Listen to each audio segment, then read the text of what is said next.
मैं गारंटी से कहता हूं 50 और 60 साल के जितने भी वालिदैन इस रूहे ज़मीं पर अभी जिंदा हैं, उनमें 80% परेशान है अपने बच्चों को लेकर, अपने ही बच्चों को लेकर परेशान है। और जब आप लोग पैदा हुए थे बेपनाह खुश थे कि मेरे घर रहमत आई है, लड़की पैदा हुई है, मेरे घर लड़का पैदा हुआ, वारिस आया है। बहुत फख्र महसूस कर रहा था बाप। जब बाप को एक वारिस मिलता है ना, उसको पूरी दुनिया मिल जाती है।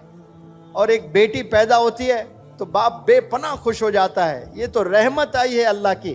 बेपनाह पैसे नहीं थे, कहां कहां जाकर दूसरों से उधार लेकर दावतें करने लगा। बहुत खुश था, बच्चों को अच्छे अच्छे कपड़े लाने लगा, खिलौने लाने लगा। जेब में पैसे नहीं है, लेकिन दोस्त से उधार लेकर छोटे छोटे खिलौने, जाकर बाजार से चॉकलेट लाने लगा, आइसक्रीम खिलाने लगा, पार्क ले जाने लगा, क्या क्या सब करने लगा। इसका सिला 15 साल में नौजवान बच्ची दे रही है किसी के साथ भागकर। इसका सिला नौजवान दे रहा है ड्रग्स में इन्वॉल्व होकर। जो टीम बन गए, आपकी अम्मी आपके अब्बू एक टीम बनकर आप पर फिदा हो गए, आपकी ग्रूमिंग में लग गए, आपके रेजिंग में लग गए, खिलाने में लग गए, पिलाने में लग गए, पहनाने में लग गए, पढ़ाने में लग गए। सारे आपके लिए काम दोनों मिलकर एज ए टीम कर रहे हैं। और 15 साल के बाद आप रिवेंज ले रहे हो, बदला ले रहे हो, जलील कर रहे हो अपने वालिदैन को। सोचने की बात है, जिसने जिंदगी फिदा कर दी आप पर, उसको आप तमाशा मारते हो मुंह पर। जिसने अपना खून पसीना लगा दिया आप पर, आप उसको रुलाते हो, आप उसको परेशान करते हो। सोचे थोड़ा सा आप, अकेले तन्हा कभी ऐसा भी सोचे, जैसा आप सोचते हो वैसा तो सोच रहे हैं, सब सोच रहे हैं। कभी आप मैं जो बोल रहा हूं ना, उस पॉइंट ऑफ व्यू से भी सोचिएगा। अरे हाँ भाई, सर जो बोल रहे हैं सही तो कह रहे हैं। दोनों मिलकर ये जिंदगी फिदा हो गए मेरे पर, मुझ पर अपने आप को खपा दिए। ये दोनों मेरे लिए ही जी रहे हैं लोग। इनका कोई और मकसद नहीं है, कोई एम नहीं है। बस इनका एम ये है कि मुझे पढ़ाएं, मुझे खिलाएं, मुझे पहनाएं, मुझे अच्छी जिंदगी दें। और वापस मैं क्या दे रही हूं मेरे अब्बू को, मेरे अम्मी को? मैं जलील कर रही हूं। मस्जिद जाने डर रहे हैं मेरे वालिद नमाज को लिए। क्यों? मैंने ऐसी घिनौनी हरकत कर दी कि मस्जिद में जाकर नमाज पढ़ने बाप डर रहा है, शर्मिंदगी से चेहरा नहीं दिखा पा रहा है। थोड़ा सा इमेजिन करें, आपके वालिद है, मस्जिद में नहीं जा पा रहे, वहां जहां बचपन से नमाज पढ़ा करते थे। आज आपने ऐसी हरकत कर दी जो वालिद मोहल्ले में किसी के मुंह दिखाने लायक नहीं रहे। आपकी हरकतों से ड्रग्स में इन्वॉल्व, शर्म आ रही है बाप को। गलियां बदलकर दूसरे गलियों से जा रहा है। ये नौजवान ऐसे तोहफे दे रहे हैं अपने वालिदैन को। फख्र महसूस करना, प्राउड फील करना, डैड आपके मॉम प्राउड फील करना, मेरी बेटी खुश होना।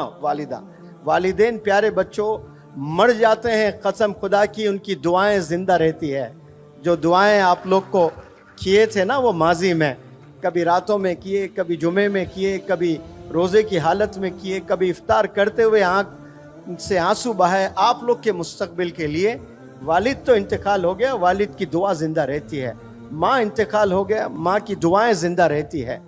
तो देखने के लिए वालिदैन जिंदा नहीं होते हैं, लेकिन वो दुआएं जिंदा रहती है और वो दुआएं आपको बुलंदियों पर ले जाती हैं। और आज उफ भी नहीं कहना है, आप उफ तो दूर हाथ भी उठा रहे हैं, तेज आवाज में बात कर रहे हो, ऊंची आवाज में बात कर रहे हो, वालिदैन को रुला रहे हो आप लोग। ये रवैये को बदलिए, आप रिस्पेक्ट करना शुरू करें। फिर देखें इंशाअल्लाह अल्लाह कैसे आपको चमकाएगा। सब लोग को चमकने का शौक है, कामयाबी का शौक सबको है। फार्मूला आपके पास घर में है, कामयाब होने का फार्मूला आपके घर में है।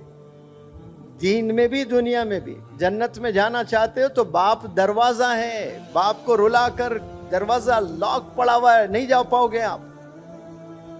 माँ के कदमों के नीचे जन्नत है। माँ को रुलाकर, माँ को सताकर जन्नत के ख्वाब ना देखा करें आप लोग। तो जो भी जन्नत में जाने के ख्वाब देख रहे हैं, वो जन्नत आपके घर में है, घर के बाहर नहीं है। आप लोग बाहर तलाशते हैं, मैकडॉनल्ड्स में तलाशते हैं, रिजॉर्ट्स में तलाशते हैं, पार्क्स में तलाशते हैं आप लोग। कितने लोग हज पर जाते हैं? लाखों, 30-35 लाख। क्या सबके हज कबूल होते हैं? सबके नहीं कबूल होते हैं, कुछ लोग के हज कबूल होते हैं। अब्बा हुजूर आराम कर रहे हैं सिर्फ, और आप गए कमरे में देखकर खुश हुए, ये मेरे अब्बा मकबूल हज का सवाब मिलेगा। कौन से हज का सवाब? मकबूल हज। एक तो हज का सवाब, एक मकबूल हज का सवाब। यानी गोया आपके हज को अल्लाह ने कबूल कर लिया, क्योंकि अल्लाह जानता है सबके पास पैसे नहीं है, सब हज पर नहीं जा सकते। कोई बीमार है हज पर नहीं जा सकता, कोई मखरूस है हज पर नहीं जा सकता, कोई अपाहिज है हज पर नहीं जा सकता। वो बंदा अपने वालिदैन को मुस्कुराते हुए देखे, हज का सवाब मिलता है। लेकिन गफलत की जिंदगी में नौजवान जी रहे हैं, उन्हें पता ही नहीं, और हज पे जाते हैं, बड़े खुश होते हैं, वालिदैन को सता रहे हैं। तो अल्लाह को ऐसा हज भी नहीं चाहिए, ऐसे नमाज भी नहीं चाहिए जो वालिदैन को 365 दिन रुलाते हो, और आप हज पर भी जा रहे हो, साल में 2 उम्रे भी कर रहे हो, 5 वक्त नमाज भी पढ़ रहे हो, चैरिटी भी दे रहे हो, लेकिन जो असल काम आपने करना है घर में, जो वालिदैन की खिदमत, उनकी रिस्पेक्ट, वो ना करें तो फिर कुछ नहीं।